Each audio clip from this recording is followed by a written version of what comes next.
So just the contents we'll basically cover today. So I'm going to go through you guys with the risk management overview. After that, so you guys can't see this now properly. Is that better? Sorry guys. So I'm going to give you guys an overview of what risk management's about. Why do we have project risk managers? Why do we actually have a specialized field only looking at risk management and what we do, and what value and contribution we can actually make. How that feeds into ISO 31000, PMBOK, which is your PMP for any project managers around here. Then we'll go into a case study. So kind of lessons learned. I'm going to use one of the projects actually to date, it's one of the projects that's gone horribly wrong on time and money. It's still recorded as one of the worst projects ever done to date. Then we'll go back to basics with risk management process. So what is a real risk? When isn't a risk really a risk? When it's actually a cause? When it's a consequence? Because it's very important to make the distinction between, because your costing depends on it, your scheduling depends on it, your company's strategy and decision depends on it. So we need to make sure that when we identify risks, it's actually real risks. So we'll go through that, what's the definition, then we'll look at quantitative risk analysis. So basically QRA consists out of two things. We've got QCRA, which is quantitative cost risk analysis, which I say we usually build a Monte Carlo simulation in at-risk, which is a Palisade software tool.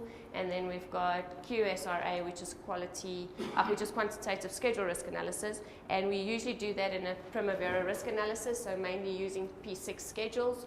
Though we can also do a schedule risk analysis using Microsoft projects. We'll just convert the Microsoft projects program into a P6, import it and do a risk loading from there, which I'll go into more detail, and then just some final thoughts on the day we'll cover with you guys. So just with regards to an overview about risk management. So if you go and look, and I don't know if any of you are familiar with ISO 31000. So ISO 31000 is basically, it's the principles and the guidelines to risk management. So a lot of people always know what ISO 9001 is and what it stands for and its quality, etc. But not a lot of people will know that risk management actually has its own standard, and it's called ISO 31000. And I would really suggest that if you guys are in a position to gain a copy of ISO 31000, that if you guys can get a copy, it's very valuable. It's something you can always refer back to. It's a good reference point. If you guys get stuck somewhere in a risk management process, that guideline will definitely give you the answers to what you're looking for. Then with regards to what does ISO 31000 say, what do they say? What's the definition of a risk? So basically they say it's the effect of uncertainty on objectives. So of course you'll have an objective in mind, and you'll say, for example, it would link probably to your company strategy. So part of the strategy would maybe be, we need to invest X amount of money in a new project. The project's going to take us about 5 years, and the objective of that would be because the business is growing, more capitalization. It might be something the country needs if we look at a Medupi or a Kusile power station. So it's more to do with the infrastructure and the requirements for our economy itself. So it is that what will the effect be of uncertain things that we face in life every day on those objectives? So what would pose a risk to us meeting those objectives? And then as well, the effect can either be positive or a negative deviation from your objective. So not all risks are bad. People usually think if you say risk, they just see red lights and they think, oh, we're in trouble, etc. But actually the true definition of risk, it's either positive or it's negative. And it's actually known as, it's either opportunity or it's a threat. So an opportunity, of course, leans toward a positive event, where a threat leans towards a negative event. And what happens there is that if we would assess risks, so risk consists of opportunity and threats, then what we would do is we would try to increase the likelihood and the consequence of an opportunity. So a lot of people say, but there's not really a lot of opportunities, or show me how do I identify an opportunity in a project, for example. Now, if we would refer to a construction project, so let's say we're in construction phase already, we've mobilized on site, and we need to procure material. So management makes a decision in the opportunity to say, well, apparently, as the economists of the country say, that there'll be inflation next year. So we decide to procure bulk material now. We should know the consequences and the risk we face, so we need to make sure we have a storage facility, preservation is done, etc. But the procurement of bulk material will probably save us, and we can do the calculation. Let's say it will save us 30 million rand worth of expenditure on material. So the opportunity in that is that there could be a cost saving to the project. So what we would do is we will say, well, what's the likelihood of us being able to procure this material this year and not next year, in order to hack into that opportunity of the cost saving of a few million. Then we'll say, well, it's very likely we can get the orders out, place the orders, we can have it on site before the end of the year, have the invoices paid, and the consequence of that is that we've had a 30 or 40 million rand saving on bulk material. So we tend to miss opportunities in projects, and there's actually quite a few opportunities that we can explore and that we can actually tap into and make sure that we do get that cost saving. But then on the other side again, then there's a lot of threats that we need to establish what's the likelihood of that happening, and then what would the consequence be. Now the consequence can be quite a few things. It can have a financial impact, it can have a delay in schedule on the project, which will in turn probably also mean financial impact, because time is money, with downtime, standing time, whatever we assess on site.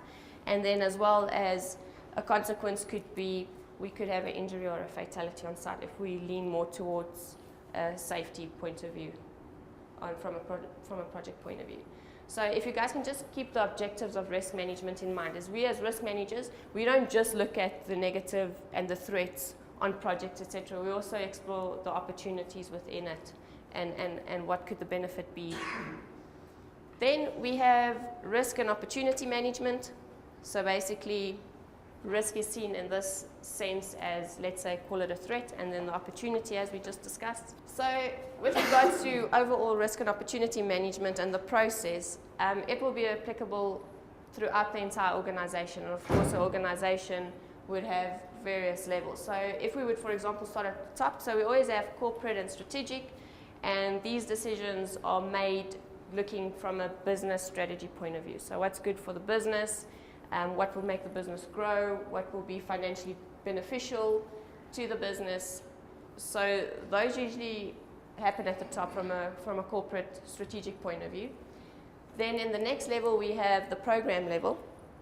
So that's when we decide to action the strategy. So we've got a strategy in mind, we know which way we're going to go.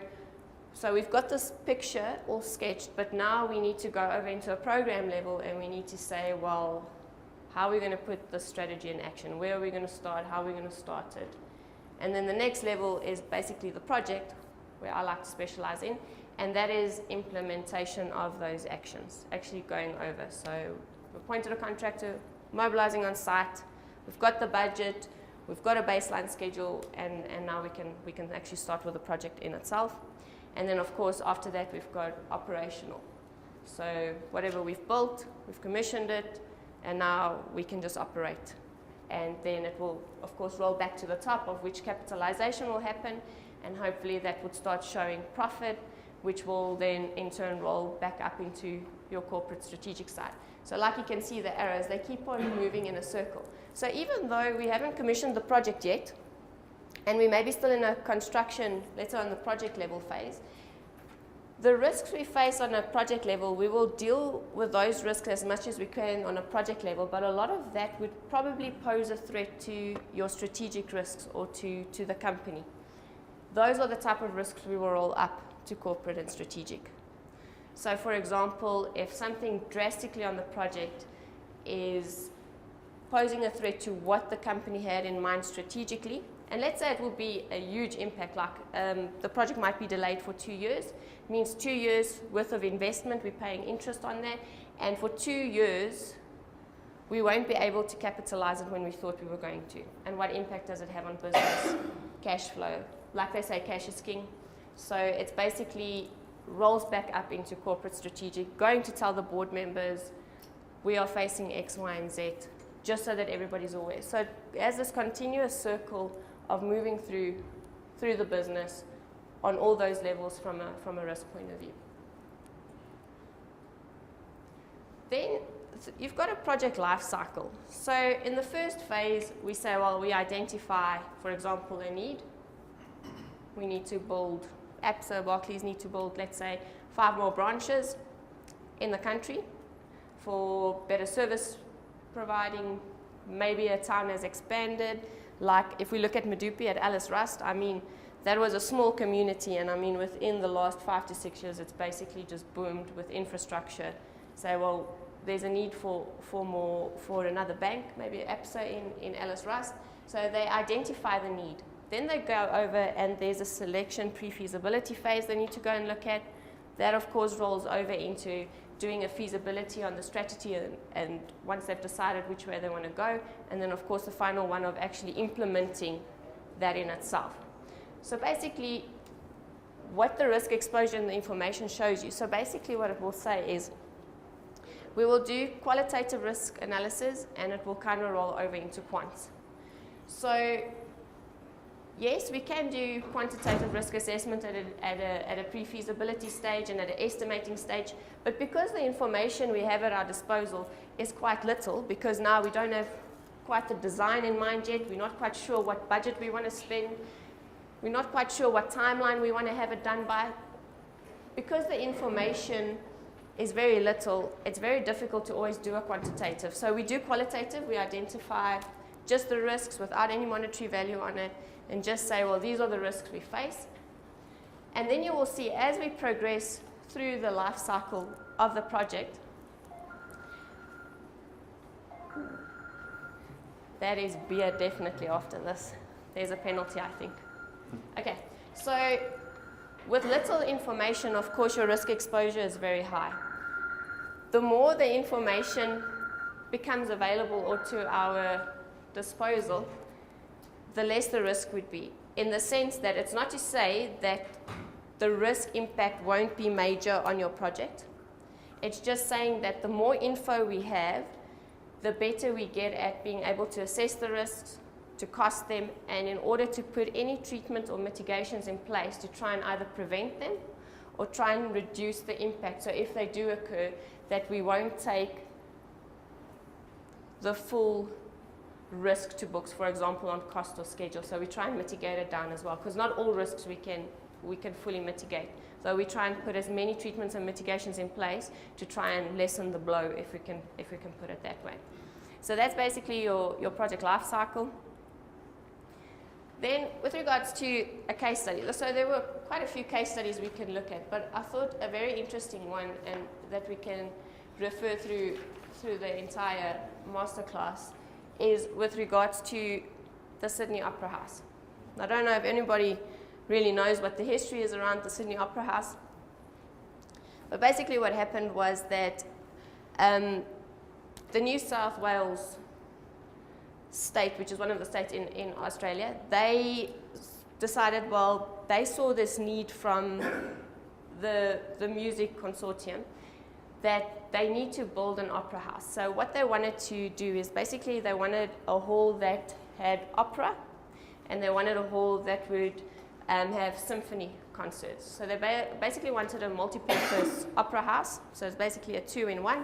So they identified the need in 1957. But the way they went about tendering it was a bit abnormal. It's not really how we would tend to do business. So what they did is they kind of put it out as a competition to the market in Australia, and they said, kind of, this is what we have in mind, and they wanted architects to enter the competition, basically saying how the design would look, how they would picture the Sydney Opera House at looking.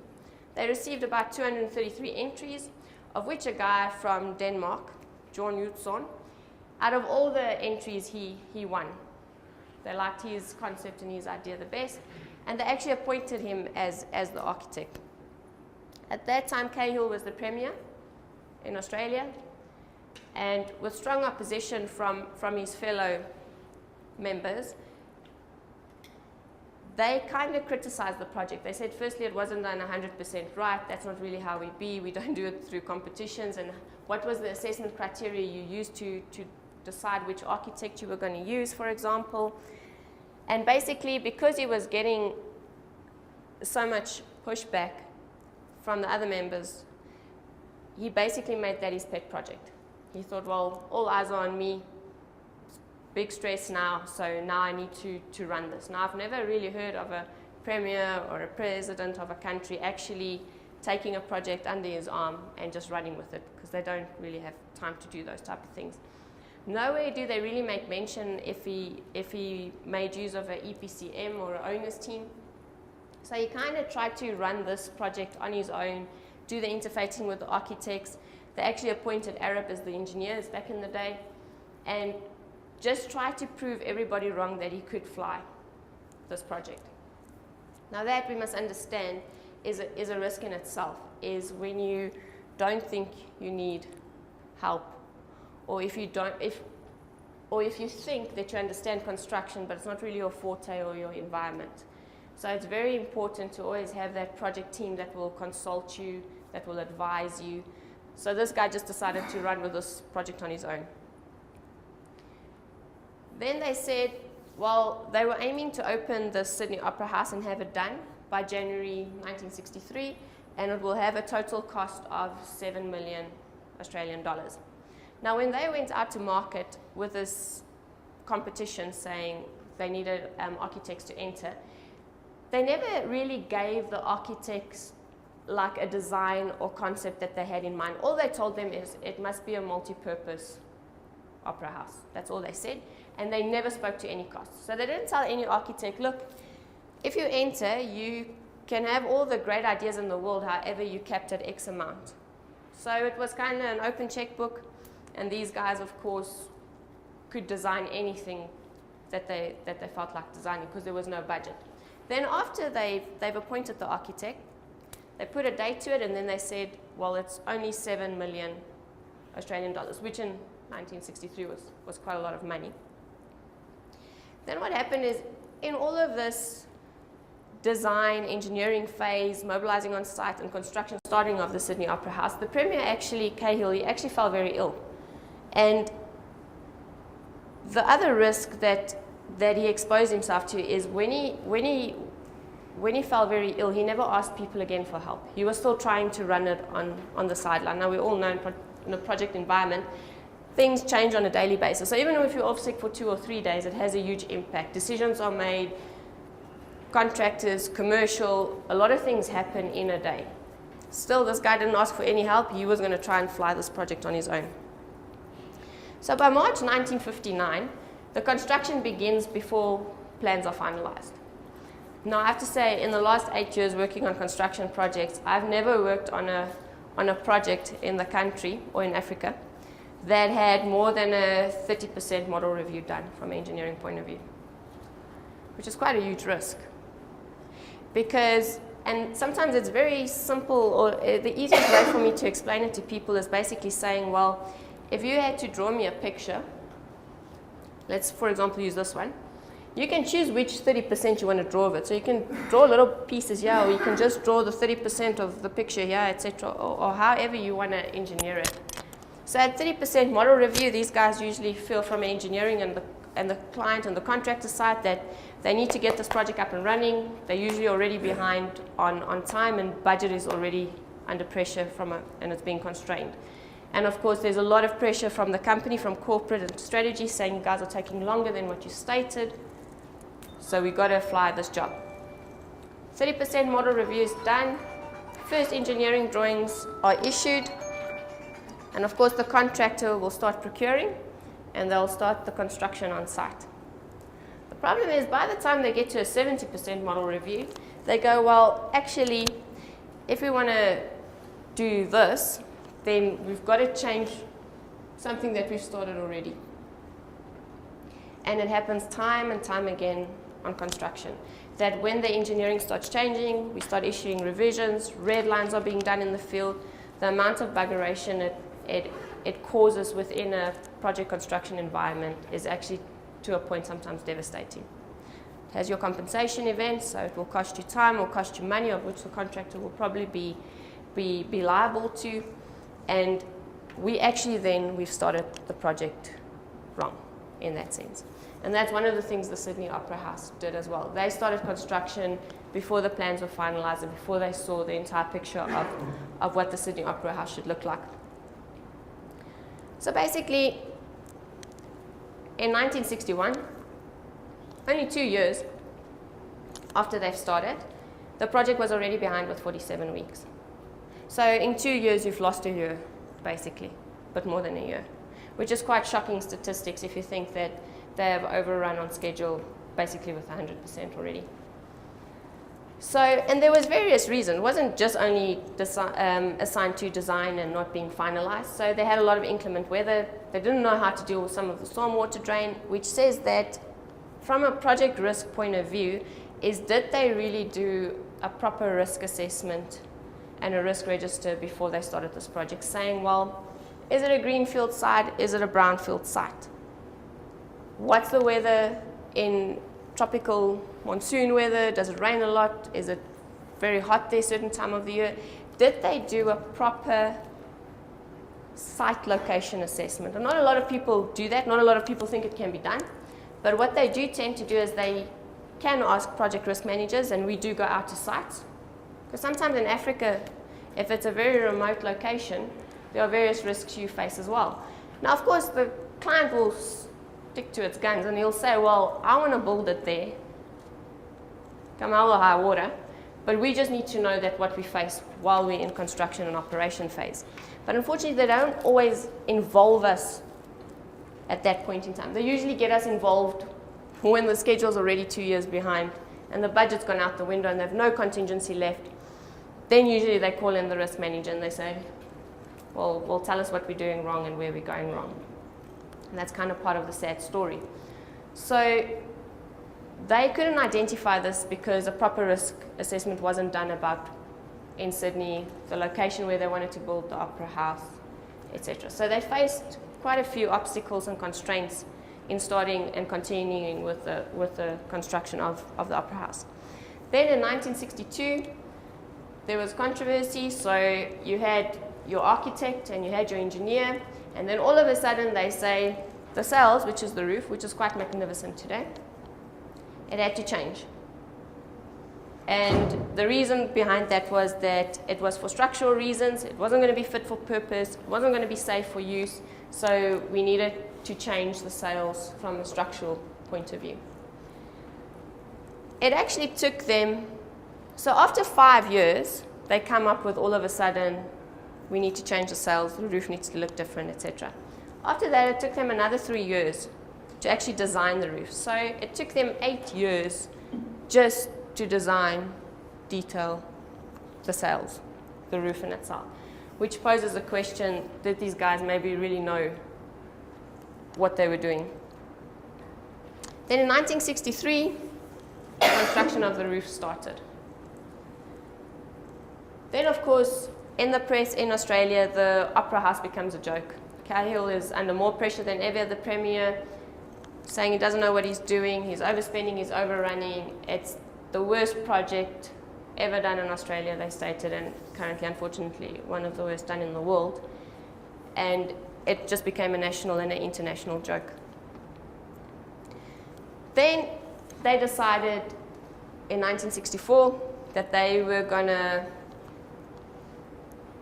demobilize and cancel the contract they had with the architect.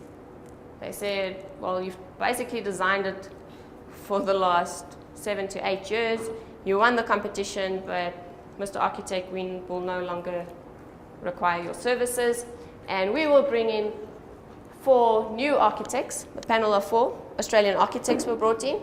Now, I've worked on 2 projects recently where they actually changed the engineering house halfway through construction,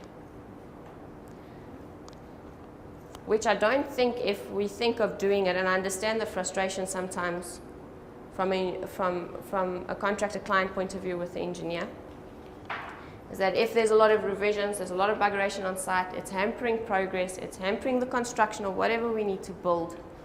But sometimes they make a decision and they say, okay, don't want to make use of this engineer, he's been here for 3-4 years, and we want to bring in a new engineer. Now, let's just think about that for a second. So firstly, the risk we now face is that we will not be able to hold that engineer liable anymore. Because as soon as another engineer touches his engineering or his design, he's going to say, well, if it fails in a few years, I'm not going to take responsibility because I don't know what the new engineer did. And it's a fair statement. Because if I would start building a house and all that needs is the roof and the chimney, and they say, well, we don't want you to continue building the house, we're going to get somebody else. And then for some reason, 5 years down the line, that structure or that house fails. And they come back to me, I'm going to say, but I'm not the last guy who worked on your house. So I don't know when they put on the roof if they've put the walls or the integrity of the walls at risk, so I'm not going to take liability. The same thing if you replace engineers on a project, is you can't hold the first engineer liable or accountable for anything then thereafter. That becomes the new engineer.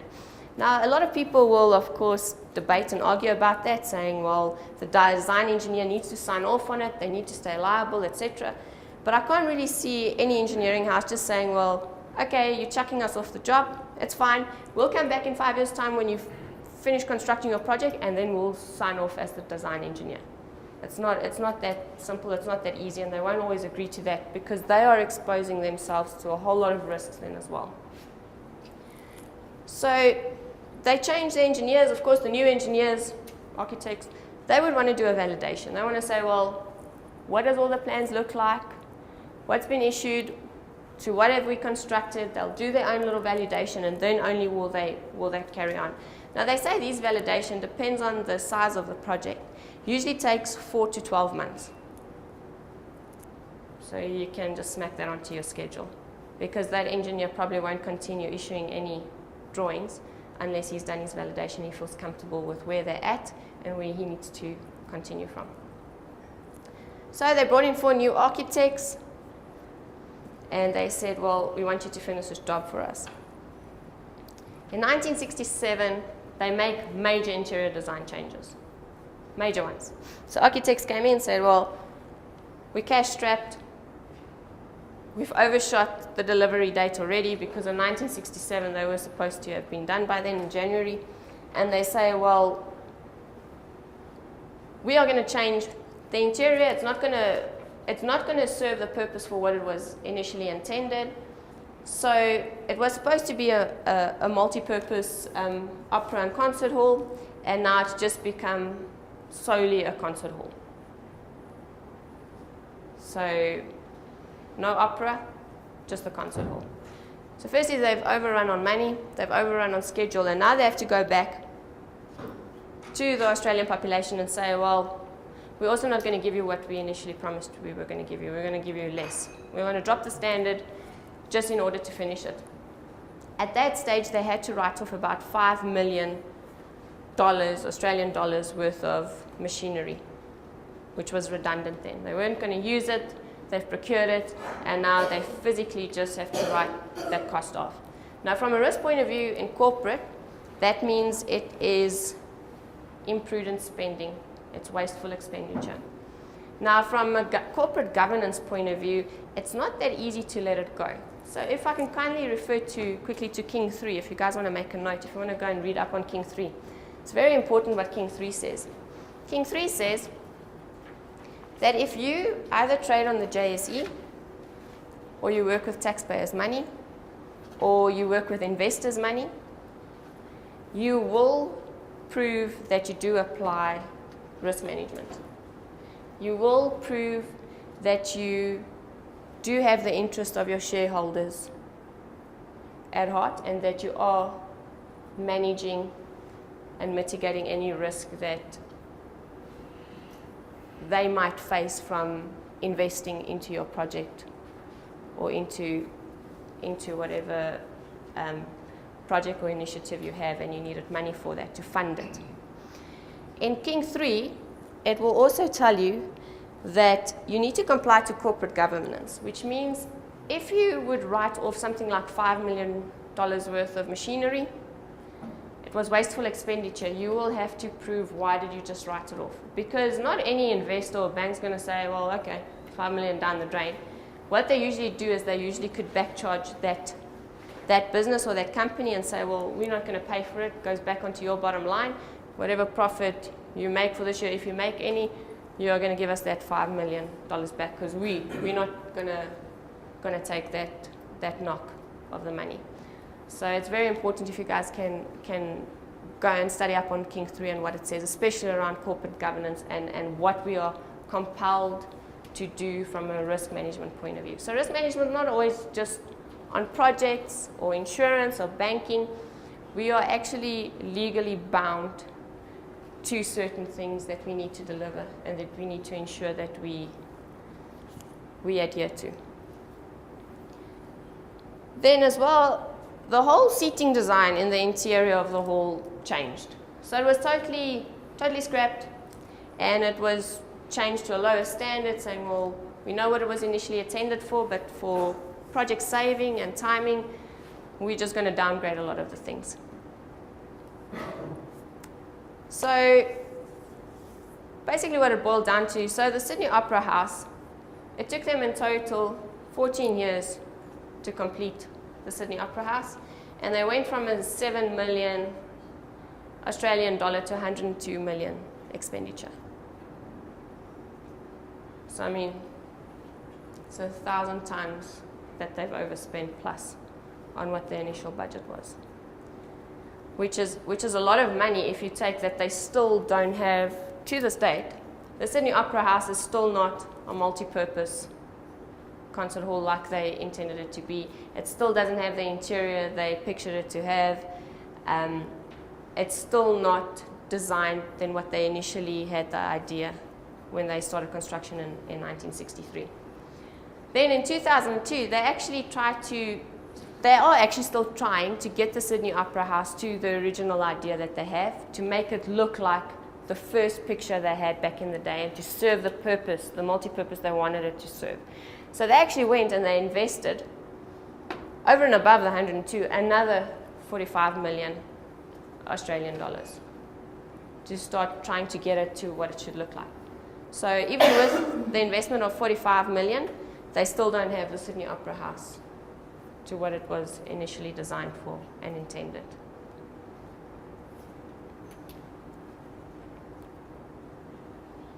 So let's look at what were the lessons learned from this case study, and I think a lot of projects usually go wrong on some of the exact same things than this. And you know, everybody will always quote lessons learned, but the question is, do we always take into account lessons learned when we kick off a new project?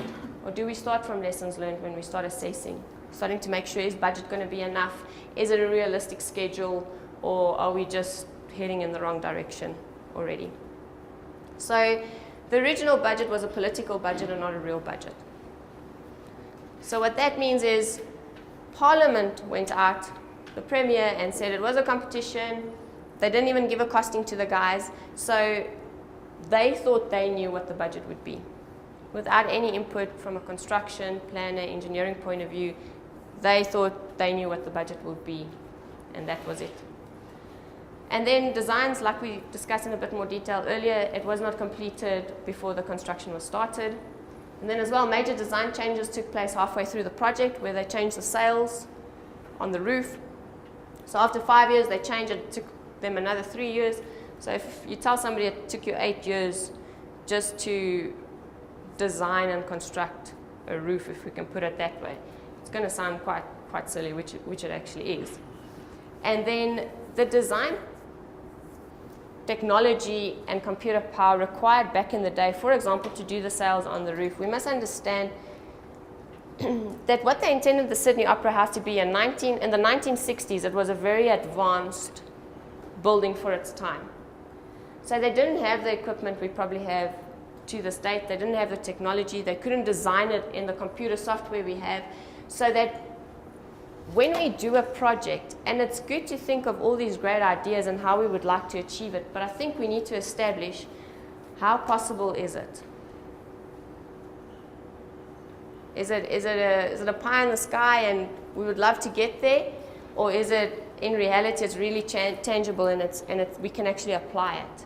Because a lot of the time we've got this airy-fairy and it's in the sky and we're going to do it, and then we make the mistake and we baseline our schedule to it and we cost to it. And we don't even know how realistic it is.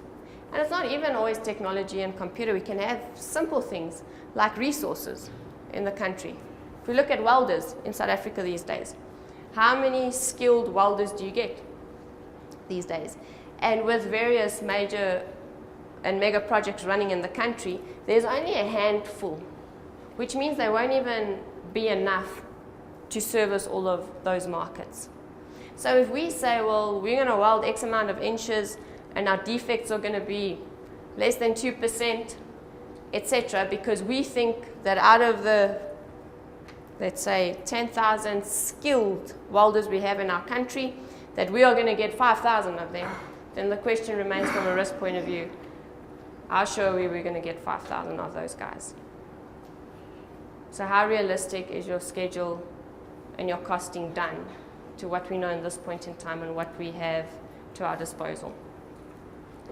Then they had the meddling in the building design, and the construction people weren't experts. So you had a government wanting to build it, no construction background, didn't really make use of an owner's team or an EPCM team. And then, of course, in the building design, after 7 to 8 years, they fired the original architect and brought 4 new architects in, which caused total buggeration, validation from scratch. They had their own ideas, trying to implement their own way. And that also just derailed the whole project even further. And then the costs were greatly increased by labor-intensive building methodologies. Now, what that means is that they didn't have the equipment they had back in the day as well that they had. So it was more labor-intense construction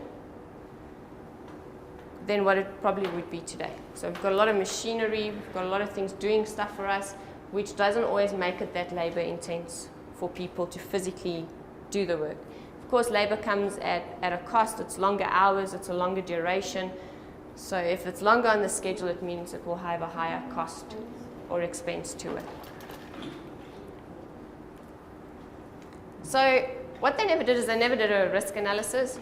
They never looked at any risk management, never asked if there were any opportunities, were there any threats, and if it would happen, that what could they do at that point in time to make sure that the risk doesn't happen or they face the least impact of it. So because they didn't have the whole risk management identification and process and risk management assistance in place, they didn't do the following things, which there's many more that we could probably list, but just from a high level point of view. So firstly, they didn't calculate risk contingency. So people will always say, yeah, but we've got a budget. It's got a bit of contingency, it's got a bit of growth, another scope creep or something. But the question is, it's still not a risk contingency, which means to me, and this is the terminology I use, is it's a P0 cost. It has no contingency for if anything goes wrong down the line. It also doesn't have any contingency if I need to mitigate something, if I need to pay for a mitigation. For example, how do we pay for a mitigation? So, for example, I work on an oil and gas project at the moment. So we need to have manual and controlled or mainly motorized valves installed. These motorized valves, you can't buy them off the shelf. They are cast-in items. So they are specifically made for this project. Nowhere locally can they be made. They are actually made in Italy.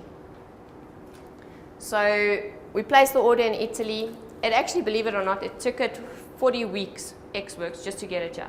It was without placing the order, going through the whole commercial 3-quote assessment, placing the order, and then actually installing them on site. It took them 40 weeks to fabricate those valves and ship them into South Africa. Now, if you have risk contingency, you could do a few things. You can buy out a production line. So you can go to the guys in Italy and say, look, we pressed for time. We don't have 40 weeks. We actually only have 36 weeks in our schedule left. We must still install the valves, etc. So can we buy out the production line? they'll probably say yes. They'll say, yeah, it will cost you, let's say, 10 million rand if you want to buy it out. And then we might say, well, we don't really have shipping time to put it on the sea. So what we want to do is we want to air freight the valves in. So it might change a 10-week lead time of transport to a 2-week if we fly them in. But of course, that also comes at quite a higher cost. So if you had made provision for risk contingency, it won't impact your project budget. You will do a drawdown from your risk contingency budget, that bucket, and it will pay for the mitigation thereof. But at least it won't impact schedule.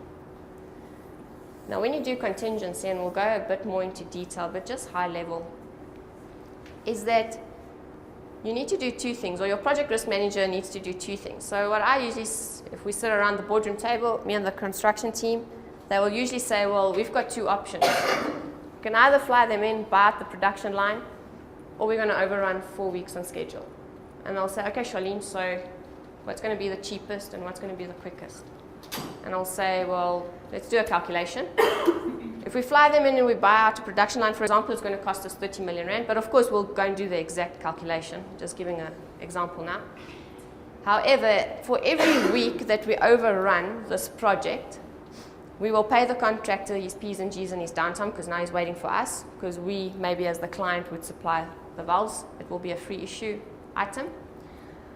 Secondly, for every week we overrun and the client can't operate this facility, he is losing 5 million rand in revenue. So for 4 weeks, the client's going to lose 20 million rand, and your contractor is going to charge you 2.5 million rand a week. So basically it boils down to 30 million rand. To buy out a production line, fly in your valves, is going to cost you 20 million. So we would rather pay for the mitigation than face the schedule slippage. However, if it would cost us 50 million to buy out a production line and fly in the valves, we would rather just overrun 4 weeks on a schedule. Because cost-wise, it makes sense. And that is the benefit in good, proper project risk management. Because the first thing, if you would ask a guy, what will you do? He will just say, we're not going to overrun schedule. We will throw as much money at it as we can. You don't know.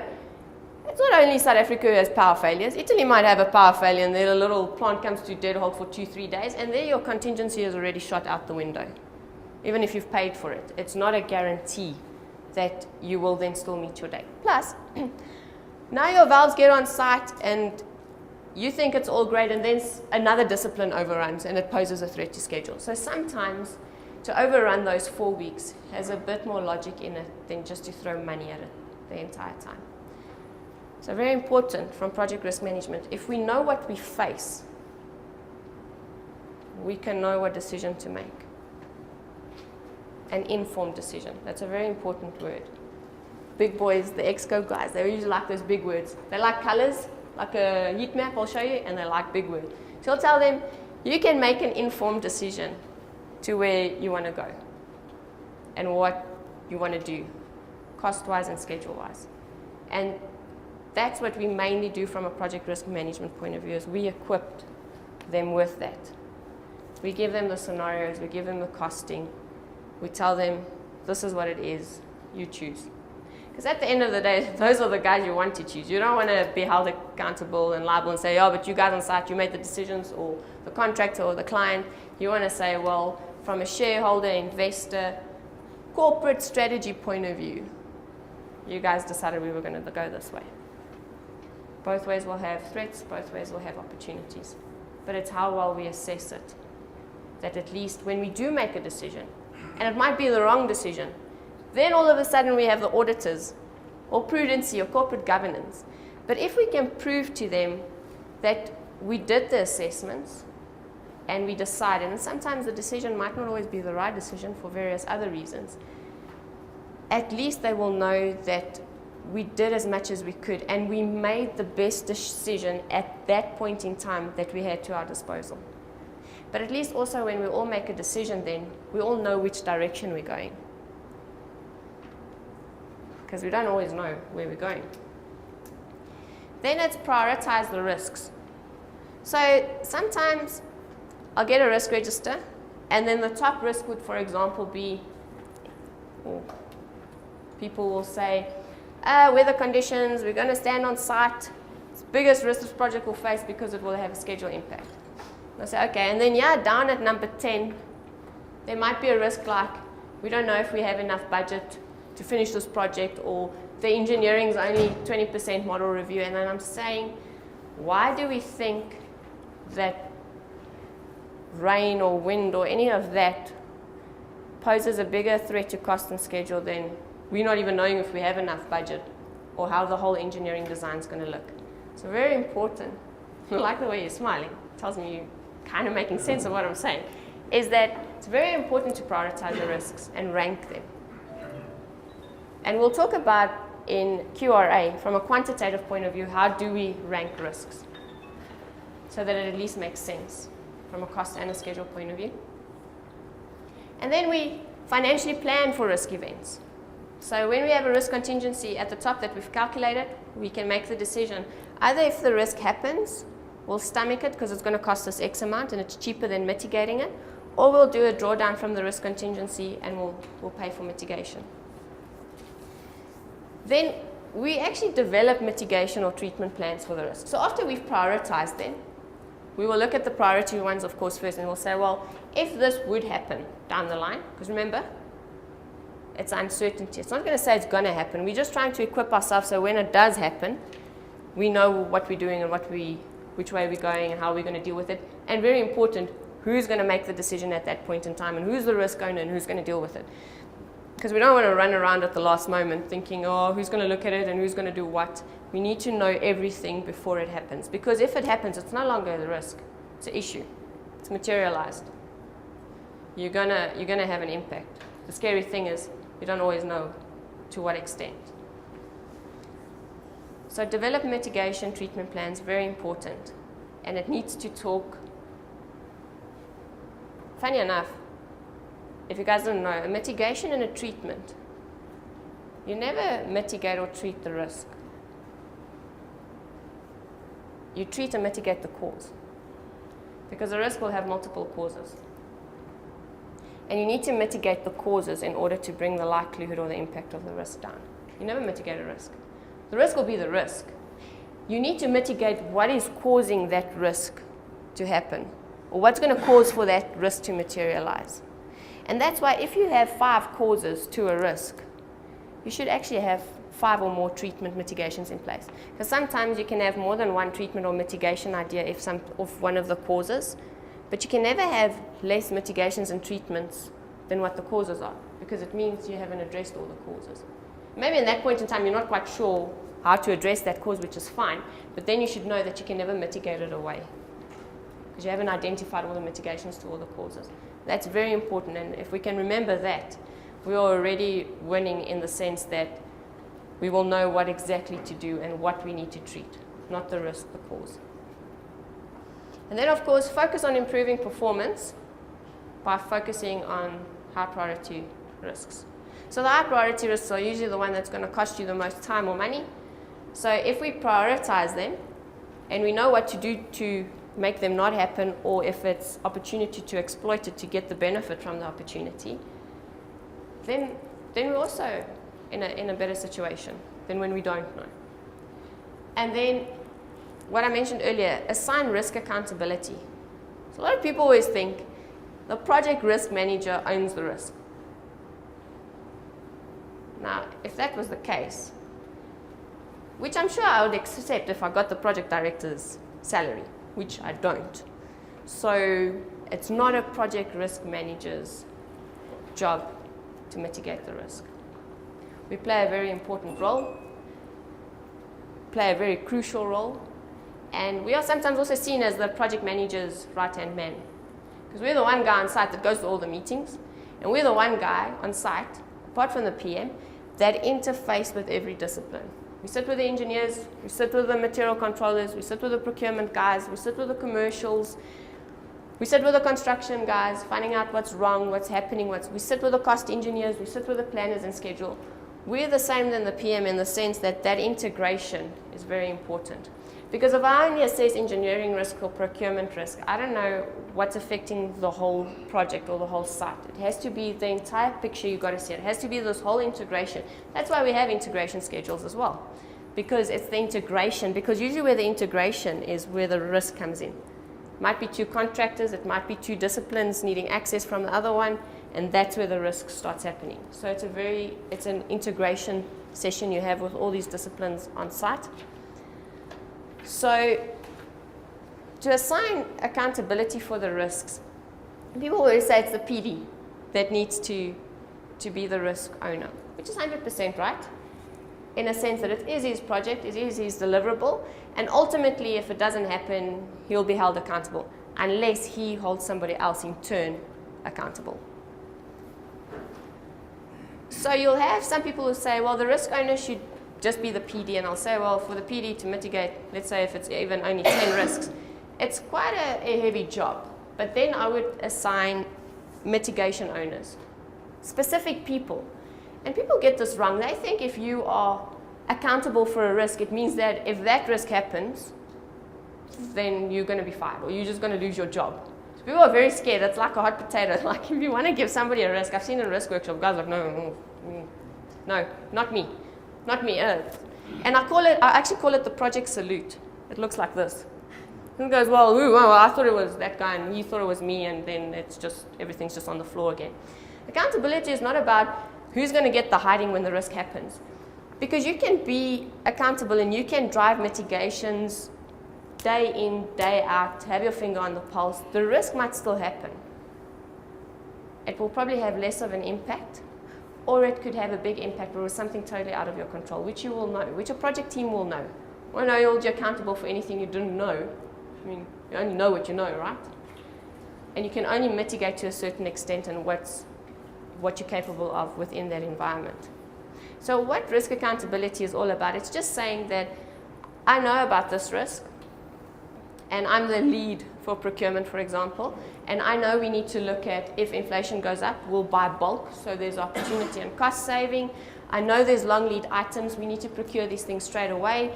I know that fiber optic cable from electrical point of view, it gets damaged a lot, it's quite expensive, it takes some time to get here as well, so I need to order enough spare cable so I can have it in stock. So not when we run out, we go, oh, we've got to order. We need to have all those things in place. And usually the procurement guy will then be, well, it's my department, I know what's going on, I'll try and manage it. If I don't know what to do, I'll get stuck, I'll escalate it to the PM or the PD, and they will assist him in trying to manage the risk.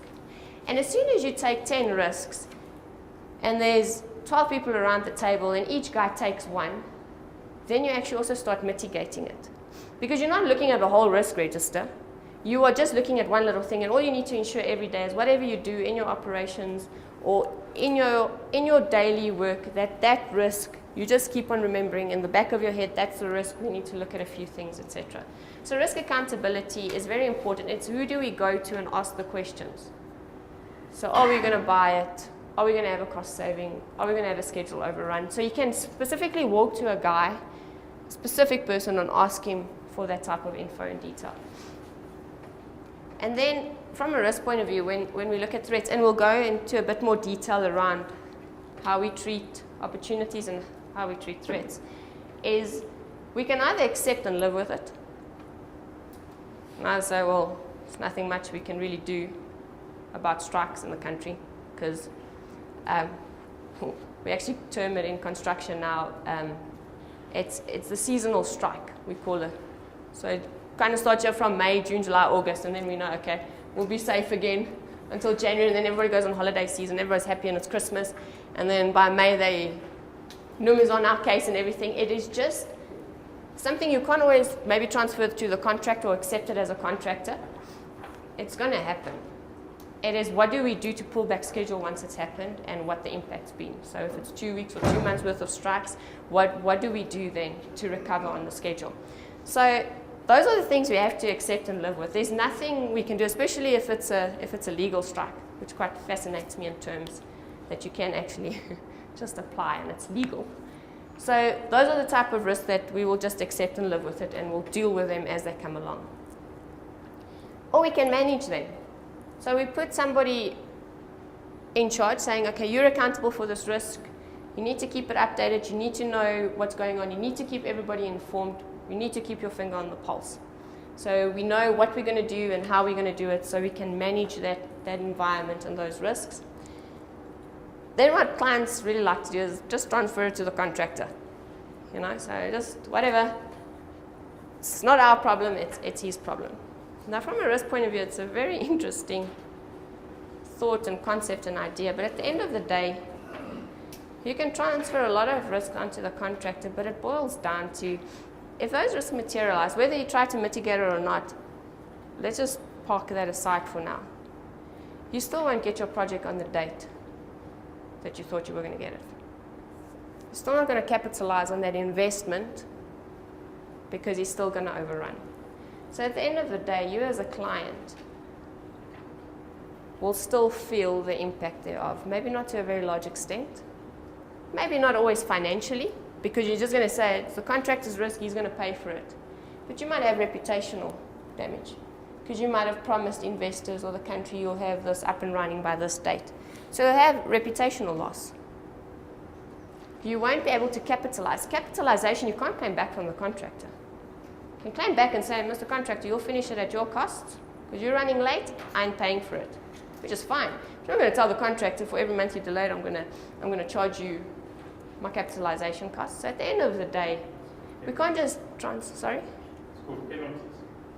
But it's also capped.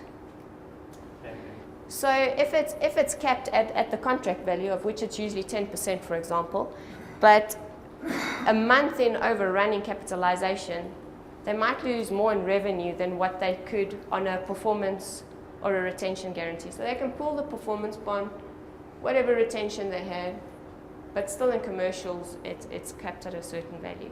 And that's also what we usually do from a risk point of view, is look at what is the exposure. Did the client and the contractor, how did they protect themselves in a contract environment? Because that's very true. There are certain things that they have to their disposal, but it's also only to a certain extent, and in what contract it is, whether it's FIDIC, NEC. So it's not just that easy to always think, if you're the client, on the client side, just to transfer it, you're going to be fine. So sometimes it's better to have that negotiation and discussion around, what do we transfer, what do we accept, what do we live with, and then of course, what do we try and avoid? So people will say, well, isn't avoid the same then accept? No, it's not. So if we could, for example, have two areas where we can build the project, the one might be better from an operations point of view, but it's going to be very difficult with a community there to construct it, where the other one, it's a bit more difficult from an operation point of view, but we won't face that many risks from a construction side. So what the client might say is, well, I want to avoid any unrest within the community, any lease agreements, any disruption to my construction or to site. So I'll rather avoid that and rather construct it here. So there are scenarios where we can try and avoid risks. But the important thing is, we'll only know how to treat and mitigate it if we know what the risks are. So if we don't do a proper risk assessment, we still don't know what we need to do or put in place.